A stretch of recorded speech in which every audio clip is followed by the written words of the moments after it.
to my channel, Inadequate Justice, where I expound on different cases found on the Innocence Project website. The Innocence Project has about 204 cases on their website and 232 cases that they have won.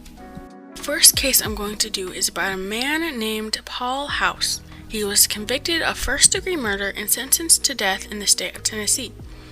In the summer of 1985, a woman by the name of Carolyn Mancy was found dead near her home. Before the murder, Paul House had moved into his mother's home nearby. Police suspected that House, having a criminal record, was responsible for her death. Witnesses who testified at trial stated that they had seen House wiping off his hands the night of the crime, near where she had died. A pair of jeans that House was wearing had been collected and reviewed by a forensic expert who said that the blood found on them had matched Mancy's blood type. In February 1986, House was convicted of first-degree murder and sentenced to death. Before his conviction, several witnesses came forward and said that Mancy's abusive husband had killed her. Two women claimed that the husband had confessed to the crime, and another said that the husband had asked her to provide an alibi for him the night his wife was killed. When appeals shifted from state to federal court in 1996, it brought fresh eyes to the case. Eventually, it fell on Stephan Kissinger, an assistant federal community defender. First, he discovered that the blood found on House's jeans also cast a doubt on whether he committed the crime.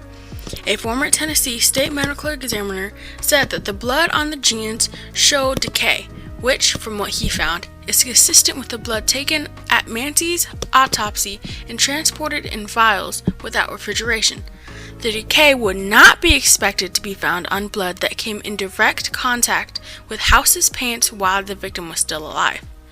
The evidence supported that the theory that blood collected at Mancy's autopsy has spilled onto his jeans after they had been collected as evidence.